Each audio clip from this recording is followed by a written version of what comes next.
Happy Juneteenth. I'm Eric Miller with Allied We Can. There's a lot been on my mind lately what's happening with all the things, the disruptions that are out there, with that's happening with the ICE that are abducting people and kind of representing themselves as, you're not sure who they're representing themselves as, quite frankly. And some scary, scary stuff out there. So I want to do live today. It's Juneteenth. Let's talk about racism and things that I saw in the news last night and today that I wanted to talk about with you today. And I'm going to bring on the show someone who's special to me. She's been working with anti-racism issues for years and years, and I'll bring her on a little bit. I want to put a little bit of a teaser on that for you because she's a wonderful person. I want to share her with you as well today. So let me talk about a few things that are troubling me right now. I'm sure that you've seen these things too. Maybe they're troubling you as well. The recent ICE actions, President Trump has been going back and forth, the taco moves that he's been doing on should we deport people that are illegal immigrants that are working in our fields, that are working in our restaurants, that are working in the hospitality industry as a whole. Should we deport those people? Well, he was on maybe it was on Truth Social. I think it was where he posted this, that we can't have this happen to these people that need illegal immigrants to work in their restaurants and their businesses. And he changed that. Then Homeland Security released right after that, yes, we are going after these specific industries. So I pulled an article out of the AP News today that talked about that farms, dairies, and hospitality in multiple states, they're having people leave because they're scared. In Louisiana alone, there were 80 arrests, over 80 arrests. So we're seeing this. I just have a question for MAGA real quick. Who is going to pick your produce? Who is going to work in the back room and cooking your food in the kitchen? Where is this going to happen? Do you see yourself as a white person doing these jobs that we have hired people that are of a status, the illegal immigrant status, that to do these things for us? That keeps popping in my mind over and over again. Who's going to do these jobs? So these raids that we're seeing have just scared this labor away and going into hiding and kind of almost the Nazi Germany realm time period in history where people had to hide themselves in order not to be abducted and deported to some place like Sikot in El Salvador. So some scary stuff.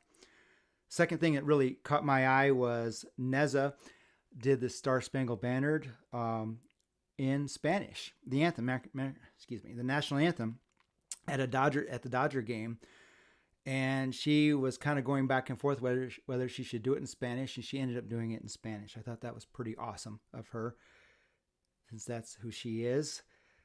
The debate, it sparked a lot of debate in the sports world about the role of team members and a lot of minorities in professional sports. So what's going to happen with that? Are they going to take a stand, take a knee, symbolic of what's happening with these deportations?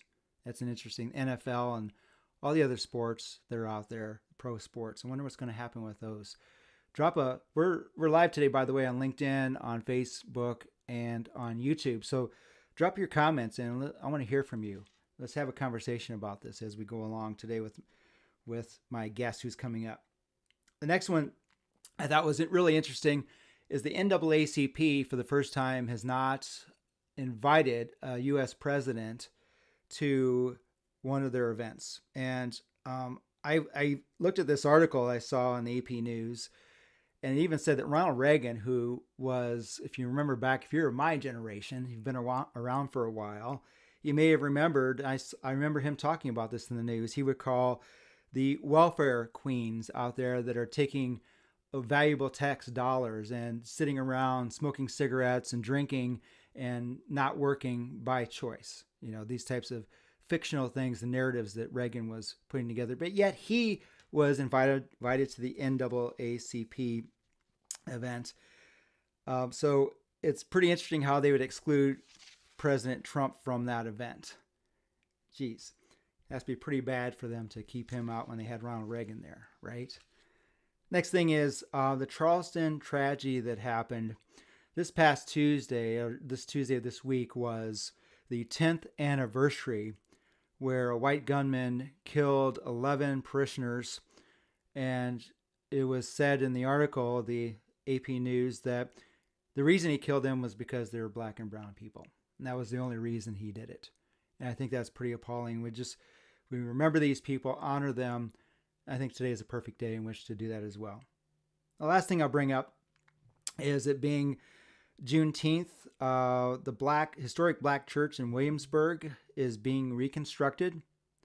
It's honoring slaved worshipers, and it goes way back to the 1770s. So that'll be great when that's all finished. You can pick this up. I pulled the AP. It just came up that way. I was doing my research this morning. So visit them. I think that's a really good, reliable source to find good information. So let me move into the next segment of the show. I mentioned I'm having a guest on today that I met a while back, and I've seen her post on social media. I started researching who this person was, and I was so impressed with her resume and the work she's done, advocacy in the black and brown community, and she's probably going to expand on that for me. I hope you do, Kim. But let me give her a proper introduction to you, because I think she deserves it. So her name is Kim Palermo, and she's someone who brings both courage and compassion to one of the most urgent conversations of our time today. Kim is an anti-racism strategist, educator, and cultural awareness coach who spent her life helping people begin their journeys toward justice. She works with folks who feel hesitant, overwhelmed, or unsure where to start, and she meets them with patience, clarity, and deep humanity. I can attest to that for sure. Her journey started in Compton, California during the 1992 LA riots, where she taught elementary school right in the middle of the chaos. Wow. That experience forever shaped how she views race, trauma, and truth in America. With a background in behavioral science and special education, Kim combines history, science, and empathy to help people unlearn the myths that were raised to believe and start showing up differently in their families, workplaces, and in the communities at large. Today, she leads Synergy Unlimited and is working on her book, Indoctrination 365. Can't wait to see that, where she brings her unique voice to the national conversation about race, power, and healing. Kim doesn't shame or blame. She opens the doors. I'm honored to have her on the show today as we look at how racism is often not just in people, but in systems, politics, and the stories we've been told. Kim, welcome to the show. Thank Glad you you're so here much with for me having today. me. Thank Yes, you. it's awesome. I have a lot to talk about today. You pointed out earlier I've been so jam-packed and about it being Juneteenth Day. I'm so glad we were able to do this today. It's pretty awesome. So what struck you at the top, what I was talking about, those 5 different areas, what's happening with the ICE raids and NEZA? I don't know if you have any opinions about that, but what struck you? Is there anything special you wanted to start off with and unpacking what's happening? Sure, sure. And you'll have to shut me up. There's so much to talk about, unfortunately. But Right. yeah, with the ice raids, it's been incredibly chaotic. Um, Trump's gone back on promises that he made to get criminals out, and obviously that was not his intention. And something that's really important, Eric, that a lot of folks just don't know because we haven't been given the opportunity to learn this, is that police have always been the gatekeepers of systemic racism, Hmm. always throughout our history. And from the very beginning Yeah. of our country, they never protected everybody. They protect white power and white property, and they control black and brown bodies. So this is not, as appalling as it is, we were told about it, but this is historical. I mean, as you know, police, their origins were as slave patrols, and it really That's true. hasn't changed that much systemically, unfortunately. So that's kind of what we have going on right now. And unfortunately, it's quite chaotic. People are confused and scared. So For that's sure. how it What do stands you out. think what prompted all this reemerging. I mean, we made so much strides in our society with anti-racism things. They had affirmative action and all the things that were DEI stuff, which now has been politicized in a very negative way. But we've Mhm. had all these things made progress. What do you think set us back so much? I think what set us back too much is a number of things, and that's a great question. It's a lot of things. It's not simply one, but absolutely having a black president really threw people for a loop. Mm.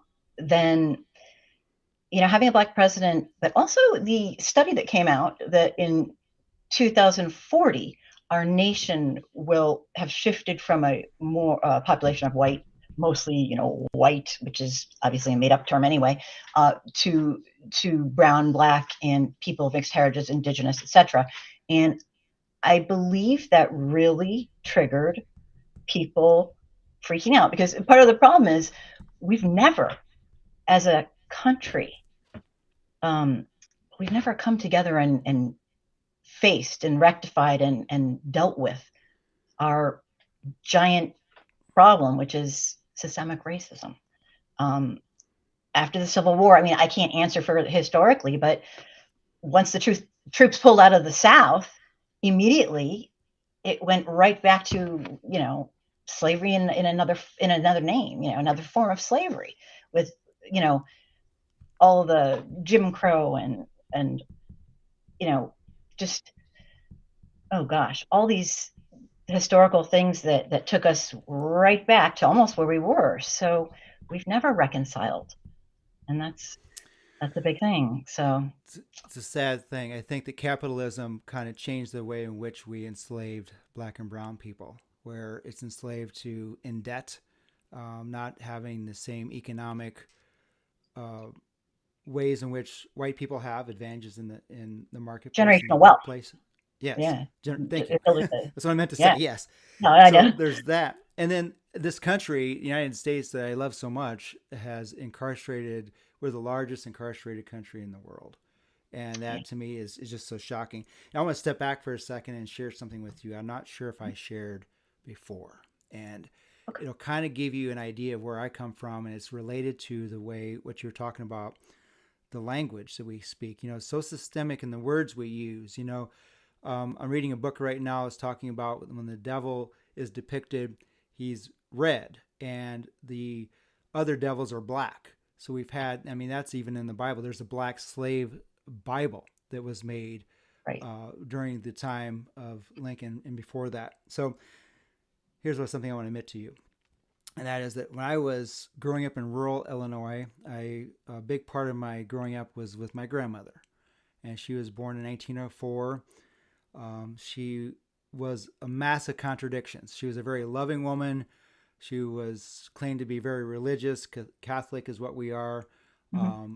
And there's a lot of contradictions there, lovingness. But then I think the internal turmoil she had. I mean, she worked at a clinic where she helped get prostitutes out of the business that wanted to. Mm-hmm. So I mean, she did a lot of different things, but yet she had these things that were ingrained in her at the time period, that racism was just part of the culture back then, where it was just way louder than it is now in some ways.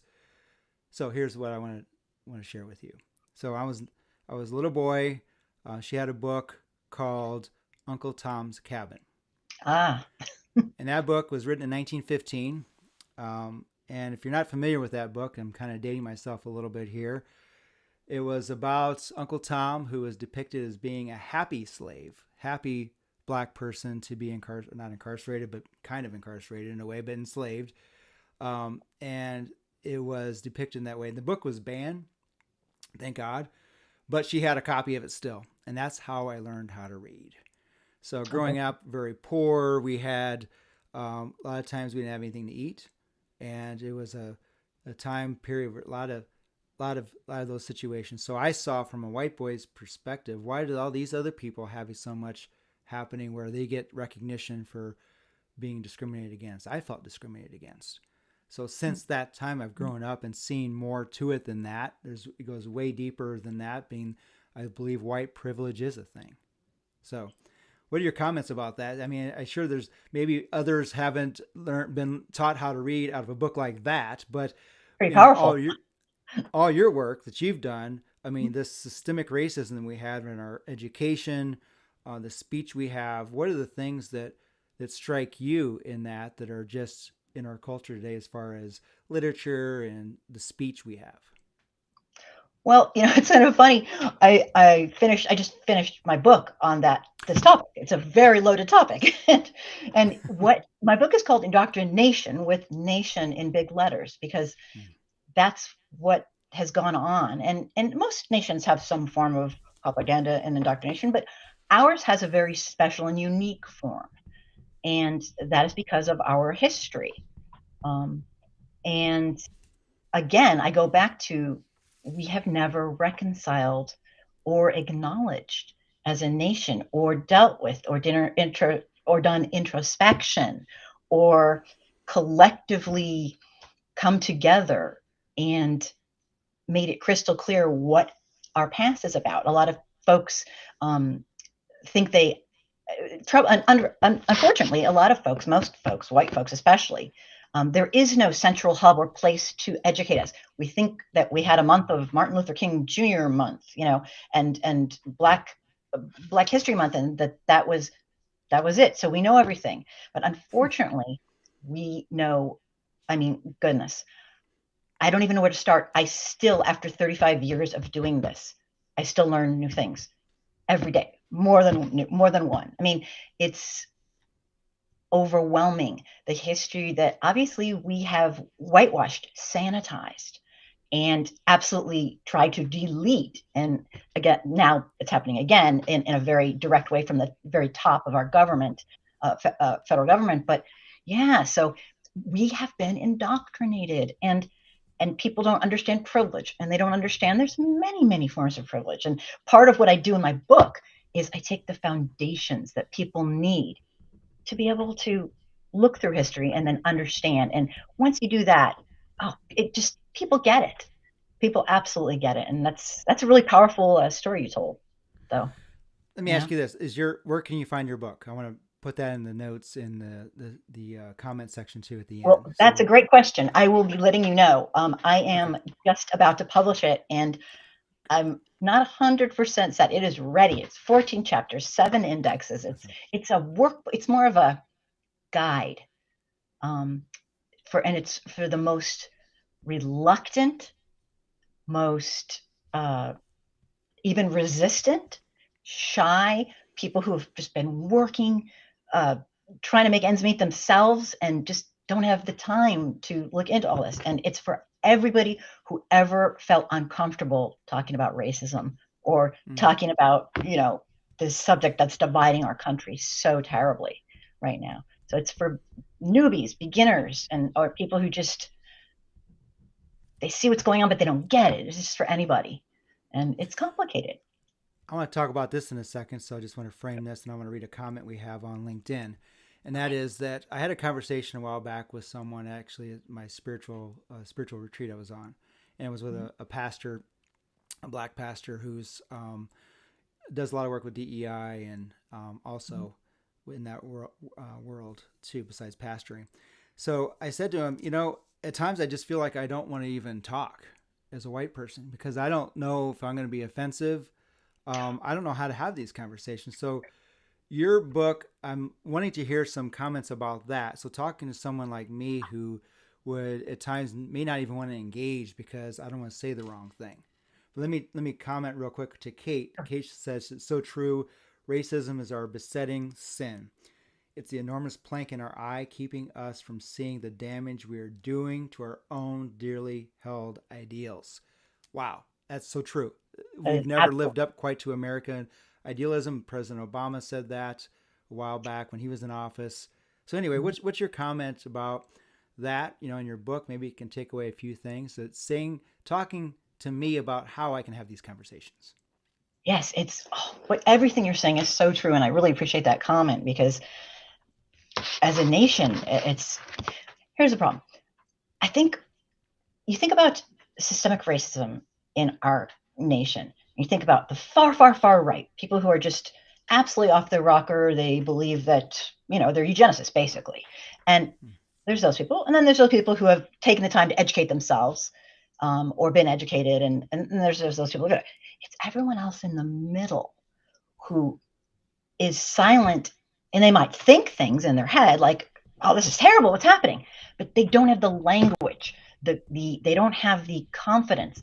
They don't have, and it's not their fault. It's There's no hub or place we go to get that, unless it's by chance our parents, maybe, or somebody you meet. Where are you going to get that? It's not going to be school. It's not going to be private school. It's not going to be church. And most likely, if you're white, it's not going to be your parents, because they don't know the truth. And so this is an area we are kept purposefully in the dark. And it sounds kind of conspiratorial, but it's not. It's the wealthiest elites. I don't know how to put this other than just to say it. The wealthiest elites know all about this. And what it is it's a money making thing. And I don't know if going into this right now would be appropriate, but I want to say my favorite, very antiquated quote, which says it all, Do it. is from Lyndon B. Johnson. And I know you probably know this already. If you can convince and it's antiquated, so please forgive me. It's not nice, but it's true. You can convince the lowest white man he's better than the best colored man. He won't notice you're picking his pocket. Hell, give him someone to look down upon, and he'll empty his pockets for you. And Yeah. we've seen this over and over. And it's purposeful that we are not educated about our own real racial history, which is history. But so it's purposeful. So I hope that answers your question. It does, and I think that's really good. I think that people in the middle, big population that way. I think for me, I started really getting my eyes open when George Floyd was killed. A So lot of of course people. there's other examples, but I really wasn't paying attention. Mm-hmm, mm-hmm. But at that point when George Floyd was killed, it's like, and you saw the video. I mean, God, that Can't put it video on. is it's brutal. It's still I can image it right now just talking about it. It's horrible. The people were What had happened. begging, the people, bystanders were begging him to stop. He was crying for his mom. I Yeah. mean, it was just right. I think a lot of people, you're with a lot of people who really seeing that opened up their eyes. Um, So let me ask you this. So in along those lines with the George Floyd killing, unpack first a little bit about military and our civil our streets right now. In LA, it's happening. I'm hearing about other parts of the country. We've had some Padilla who was arrested, and the other person the other day is a comptroller in New York City. I can't remember his name. Do you know? I can't remember. oh, I'm blanking at two. Yes, yes, yes. I Okay, saw him arrested, sorry. and that's okay. He's been standing up for people going into court to try to Yes, that's the do guy. everything right. And Yes. what's happening with him is he was actually arrested, and you know there's so much to talk about in such a little amount of time. But I guess the first thing I want to say is that the chaos and the fear. That's what this is all about. Like I said, Mm-hmm. police have always been the gatekeepers of systemic racism. And there are hundreds and hundreds and hundreds of examples of that, and which we won't go into right now. I don't want to make your audience scream and run. But part of the problem, there's a bunch of things going on, and I don't want to go too into the details, but President Trump changed the law about crossing the border when he entered office. And in the past, it had always been a misdemeanor. First time offense was a misdemeanor, illegal, but not a serious crime. And in Mm. 2018, Trump changed that, and That's he his made first all term. the in the first term, right, 2018. He changed that, and he treated the border crossings as criminal offenses under the zero tolerance policy, and they were federal crimes now. Well, that's a felony in some cases. And so if you had children, you could be charged with trafficking your own children. And so all this chaos, and then his promise for mass deportation. See, when you deport, and I know you know this, and probably your audience does too, when you deport somebody, it's corpus due process. Mm-hmm. It's in the Constitution. They don't have to be a citizen. They have to be a person with their foot on American soil. And so what's gone on is they promised this massive, Stephen Miller's, claiming to want this massive, massive deportation with 3,000 arrests a day. And you, you, you can't do your research. It's too fast. You have to look into people's cases, but they're not. And so it's terrifying people because they're not just snagging people who are criminals, which, by the way, as a side note, most immigrants, especially if they're here without papers, are better citizens than we are who are The here stats prove that because they out have for to be. sure. They Yes, have to that's be right. because That's right. they'll be deported if they're something. So I guess the answer is it's all too. You have to have time to process all this. You can't. It's just not like a free for all. So what's happening is people have the idea that they're just grabbing brown people off the streets, whether you're here legally, whether you're here not legally, whether you have a visa, you're seeking asylum, you're an immigrant who is a citizen. I mean, it's chaos and it's That's terrifying. chaos. So, Speaking of chaos that way too, I've heard it said among MAGA, and there's many different factions within MAGA. Now it's separating. Marjorie Taylor Greene is starting to not like what's happening in Iran. You've got the Steve Bannons that are along that line. Then you have the Elon Musk crowd of MAGA. So they're dividing. Their factions are growing, but it seems like the common denominator with all the different factions within MAGA is that the goal is cruelty. The goal is to make people chill people so they don't want to go out and protest and use our First Amendment rights to go out and be able to speak and give back feedback to the government, by the way. And I'm a strong person to believe that the government's here to serve us. We're not here to serve the government. We put these people in office, we pay their salaries, and now it seems like it's the other way around. The authoritarian way in which I think we're here, by the way. I don't know how. I've been seeing a lot in media saying we're on our way, we're in a constitutional crisis, we're getting close to authoritarianism. I think we're here. When we have people that absolutely, are absolutely. kidnapped and taken to another country without any due process, which you mentioned earlier, when we have ICE agents that won't even identify themselves and to merely question them, it being a crime. Pete Hegseth was in session this week, being questioned by at least Slotkin from here from Michigan. At least I think I forget her first name. Slotkin. She was questioning him about, do you plan on attacking people that protest peacefully? And he refused to really answer that I heard question. that. I heard that. He would not say yes or no. He just wouldn't. It's like, So I think that being a white person, that it's our time more than ever before to stand up when we see injustice. We have to speak up. We have to come alongside our black and brown community or Hispanic community. These communities are right now that there are easy targets for the Trump administration. These are people that are very vulnerable to the stroke of a pen. They can be put in another country they never even came from.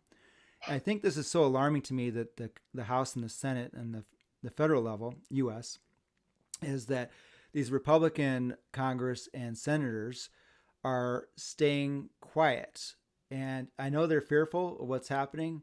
They're the threat of being primaried, all these things, but also threats to their lives that are oh, given to absolutely. them by the Trump administration, make them Threats have been chilling. exponential for the politicians. But what makes them ever think it's gonna not be them someday?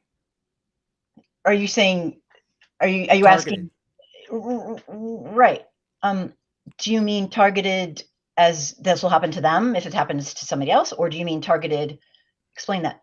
All the above. What you're just saying, yes, all that. So yes, and that is that them being targeted. That what if they say something that Trump doesn't like, or I think that Trump is actually the shadow president, Stephen Miller, Kristi Noem. These other figures are actually running the country and not Trump.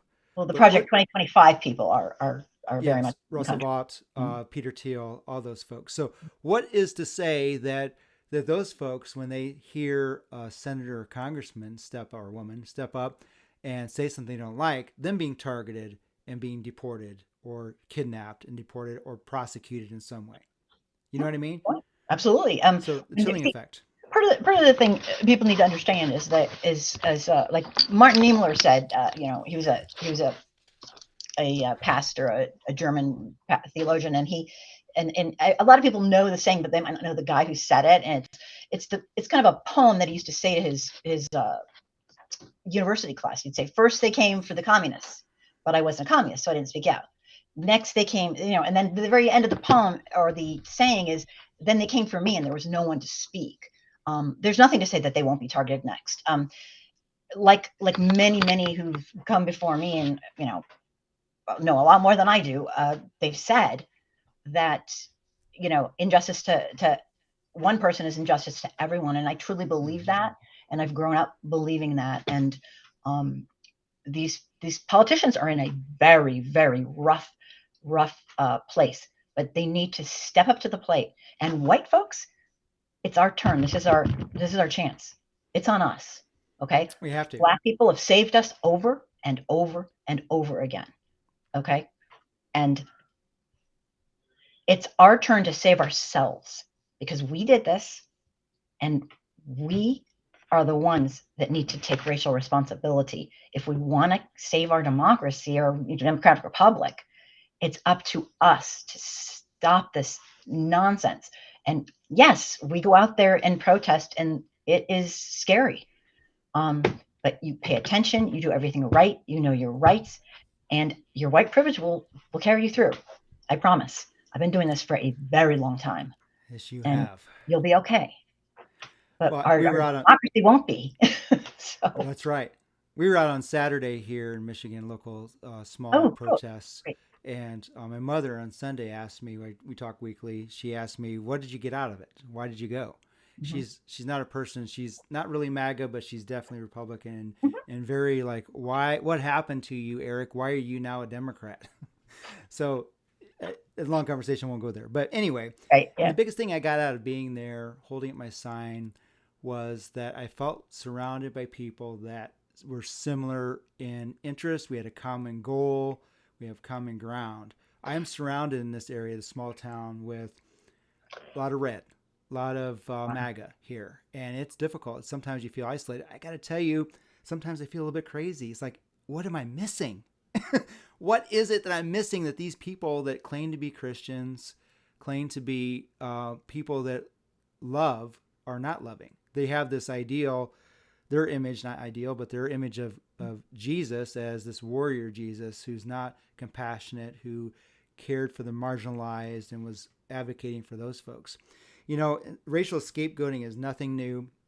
It's been going on for generations and generations. Right. It's a way in which that an authoritarian government can start the road towards authoritarianism, where people just give up and capitulate. So having a demographic of people right now, it's Hispanic and Venezuelans and basically non-white people, because So let's talk about that a little bit. The racial scapegoating in that cycle. We've seen it throughout history with the Chinese exclusion that happened in the early 1900s, actually late 1800s. War on drugs. Let's talk about that. And that being part of the systemic racism. So how does that fit maybe within your book, or what you've seen in a way in which we can get out of that cycle? Well, okay. I'll back us up a little bit, because I always like to go back to history. Historically, racism has always been the main route for authoritarian power. It's how we roll with this kind of thing. And racism helps authoritarian leaders to stay in power by dividing us and making one group, just put it simply, because I work with, new folks, one group less important than the other.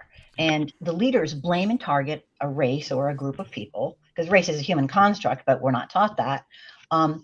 So they can distract from what's really going on, and it's their power and control that they want. And they create fear, and immediately when fear comes in, our critical thinking goes out the door. Everyone, that's just a natural reaction. And when we get scared, we do fight or flight, and it turns people against each other. And they can start taking away human and civil rights, and we kind of go along with it because we're scared. And what we don't realize that we're next. Our group's next. And like when you say like the Chinese Exclusion Act, think of how Islamophobia has from 9/11 has just blossomed, and Yes. during the Trump era, Latinx communities and Hispanic people and Latinos are like being, targeted like never before. But actually, it is kind of before because they did it before. This is all historical. This has all been done before. Mm. So this is there's a blueprint to the cycle. And what I like to do in my book is try to start with foundations. There's an order of operations when you're talking to people who have been totally indoctrinated into believing that this is the way, and that being fearful and angry about anyone who doesn't look, love, act, like yourself, is they're the problem. But the real problem is the wealthiest elites. They have us played as fools. We're doing their dirty work for free, and they're harming us. But we feel like at least they get this whole racism thing. They get that we don't want to, So it's very psychological, very For sure. psychological. For sure. There's a lot to it. I try to explain that in the most simple terms, starting with the foundations in my book, and people get it. People are smart. They want to know the truth. It's just we have so much fake news, and we're in this post-truth era, and people don't know who to. When you take, I blab a lot, so I'll stop. When No, you go ahead. take Keep going. when you take a person and you give them the facts, and then someone gives them something else, a lot of times they don't have the time and the resources and the energy to look into every single side, to do a deep dive. That's what I call it, a deep dive into it, to get the details. Even the news doesn't cover the details for the most part. So they don't really get the part that makes them go, oh, that makes sense. And they don't know their history. Not your fault. There's too much of it and it's never taught. So what happens is, instead of picking one side or the other, you think, well, I guess this is true, but I guess the truth is somewhere in the middle. And nobody ever went out on a protest for fighting for the truth being somewhere in the middle. People are binary. They want, that you want to be, you hate them or you love them, or they're the devil or the angel. And so what happens is people, they just give up. They're not going to be, no one's going to be screaming from the roof about, I think the truth is somewhere in the middle, and all these lies are very good for those who want to manipulate, because it just makes people go, oh, I quit. And that's the people in the middle that I'm talking about, who need to find their voice and need to take action and stand up for our democratic republic, because we're in the twilight of our democracy. And when we talk about the constitutional crisis, oh yeah, Jefferson, if you recall, he wrote the Declaration of Independence, and the whole, you have John Locke and Rousseau and all these great thinkers of the Enlightenment, and they gave him all these ideas to put in there, and he really respected that, and he put all these wonderful ideas in there, and especially the first 10 amendments, the Bill of Rights, when we finally did our Constitution, like all these things that we're forgetting about our foundation of this nation to build a more perfect union. We're forgetting, because racism, systemic racism, is just taking us over, and it's making us crazy people. So it's destroying Yeah. us. Well, some things you said really hit me. I took notes on what you were saying. I appreciate all your good insights. One Don't of quote those me. was the research we have to do in our household. The first place we look on a news story is to go to the source, because we want to hear it from the words of the people Primary source. that are Yes. in the news. Yes. So instead Primary. of not editorialized either, but like for a press conference that happened in Minnesota on Sunday or Monday, the U.S. attorney in Minnesota had a press conference, and he was talking about what was happening with the shooter, of the legislators there that were killed. Yeah. And we went straight to the source. So that's number one for us. And number two is, well, here's a story. If it sounds sensationalistic, we need to look more into that. We don't take it at face value. Legacy media or not, independents, networks are out there. There's a lot of independent media that's cropping up that we can get the truth, where it's unbiased, where they're not having to answer to a shareholder or to a corporate bottom line Right. of the way in which they report. So we fact check, and that, I think, the misinformation and disinformation was the main reason why I voted for Trump in 2016 I and think it's a again lot in of people. 2020. I think it's Yes. a lot of people. Once Citizens United came over, there's tons of money and misinformation now, Citizens United. And the fairness doctrine was ended, so that was over. And all these factors started pushing for propaganda to be perfectly legal. And it's confusing. People are confused. They don't know what to believe. And if you don't have time to look into all this, which most people don't, you're busy making and trying to make ends meet and feed your family and live. Um, People don't know what to think, and obviously we get sucked into just this tunnel vision of not learning the truth, and then plus not knowing your history. If you know your history, oh my god, you'll know exactly what's going on. But if you don't, which most of us don't, we don't know our own racial history, which should be called history, by the way, just saying.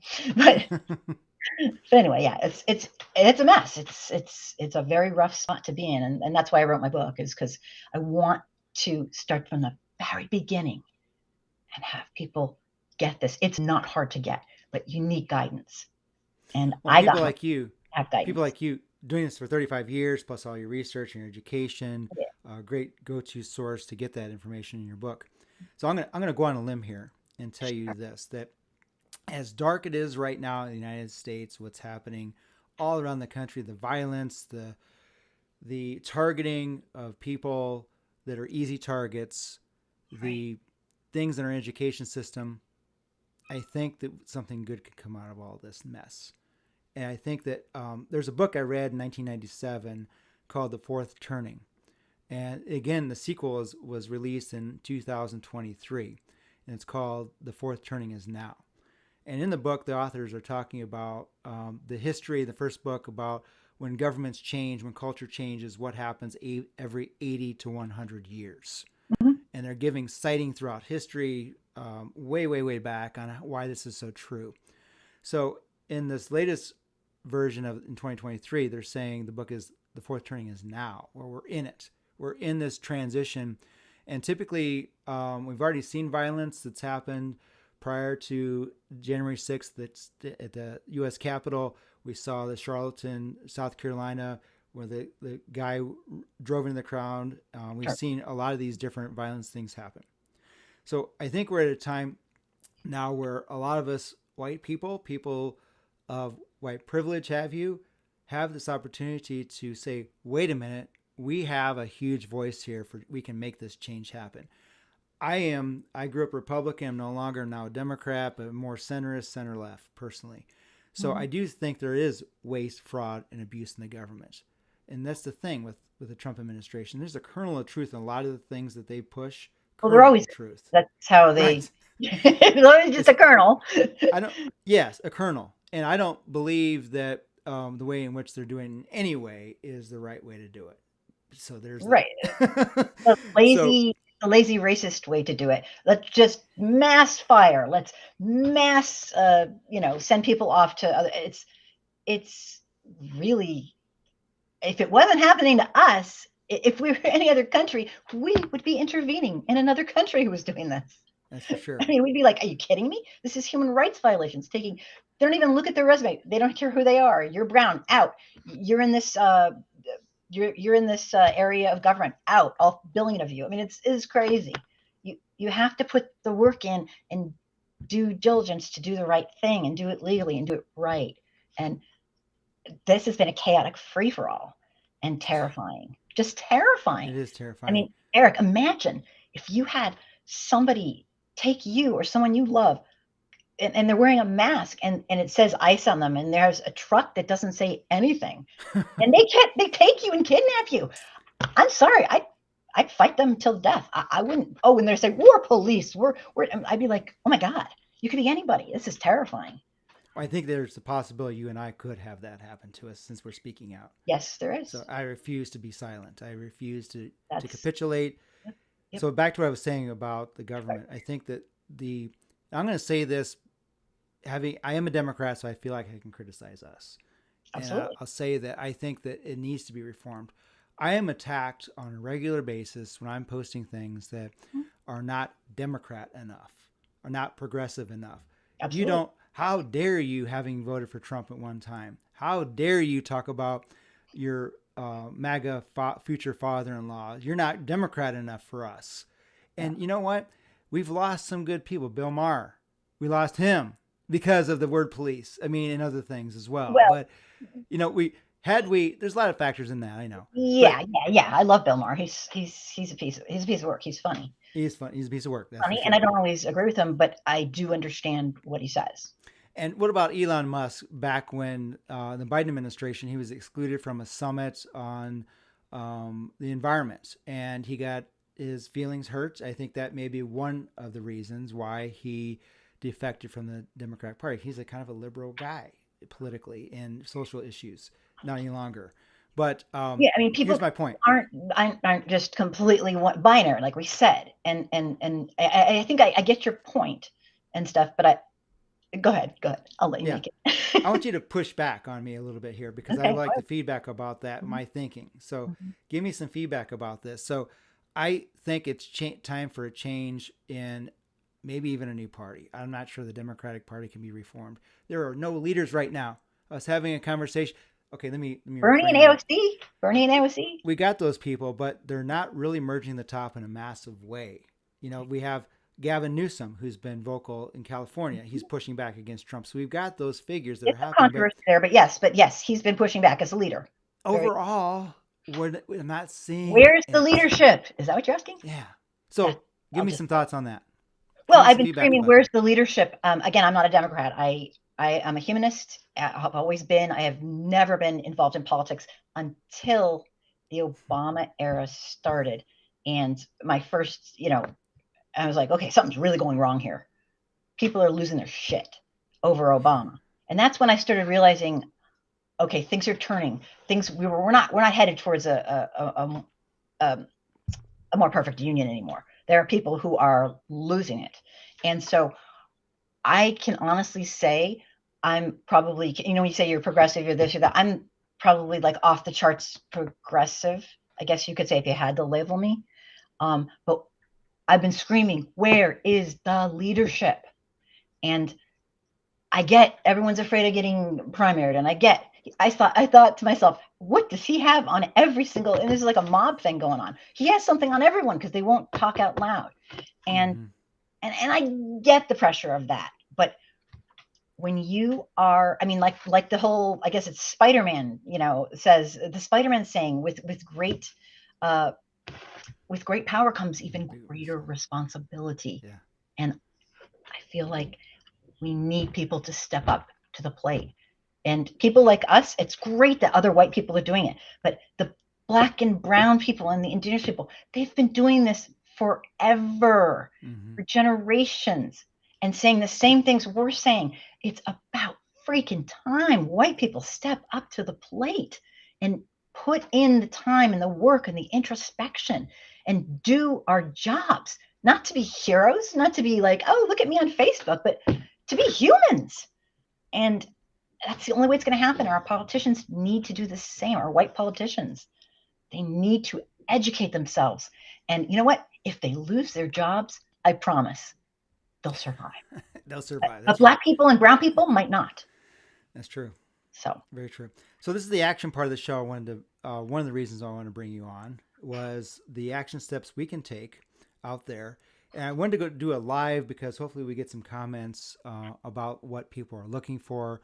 And also, this will be recorded, so I'll have an email address as well about this. So, what can people, listeners, watchers, viewers, whatever you want to call yourselves, watchdog groups, what can you do? Get involved with those people, school curriculum, advocacy, faith community workshops.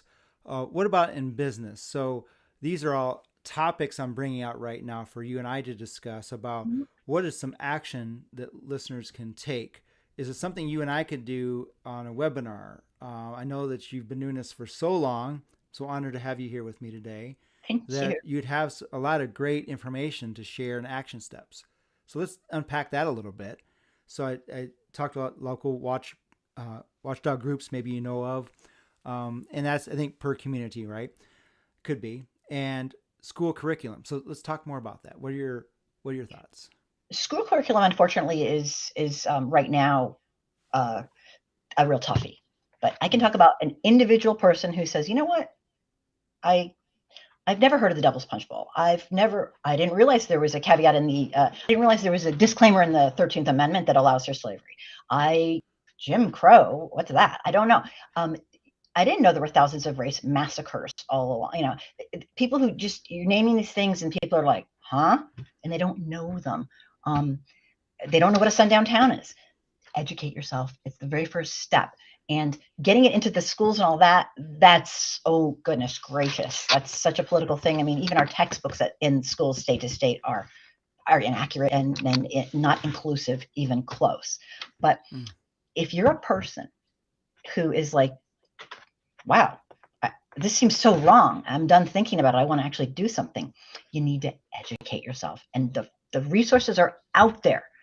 You just have to put in the time. And that's kind of like what my book is going to do for people. It just took all the resources and put them all in one place, and all the information put it in one place, and then Mm. started from a top down, like fundamentals, a little more detail, a little more detail, and then went that way so people can use it as a guide.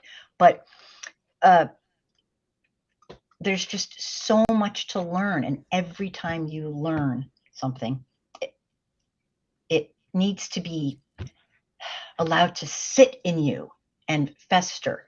So you have to integrate it into your past learning or unlearn or have your new information. You have to be willing to be open. You have to be willing to realize it's not your fault. This is not about blame or finger pointing. That you have not been taught as a white, we have not been taught as white people the truth. And this is not about shame. This is about liberating us from lies that we've been taught, maybe purposeful, maybe not. Um, we were taught a myth, um, and we were handed a version of history that was compliant and sanitized, and it's not the truth.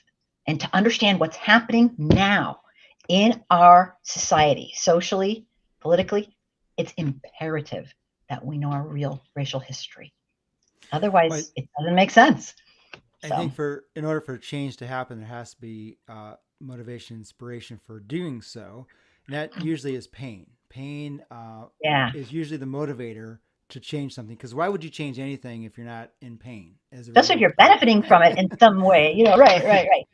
So It's uncomfortable, but once you deal with that discomfort and kind of do some self, introspection, it is so, I mean, it's enlightening. You set yourself free. You realize, oh my God, the cognitive dissonance that makes me go ooh and cringe when I have to talk about racism is gone.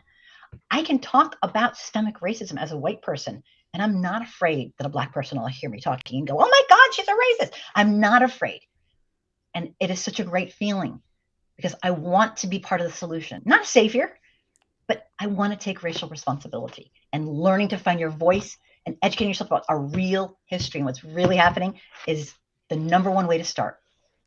So, is there, I'm kind of putting you on the spot here, so let me set this up a little bit, give you mm-hmm. time. So, is there a story that would come to mind where someone like is in the middle? We talked about before, people in the middle. They're the bulk of America. I think there's the bulk of America is center.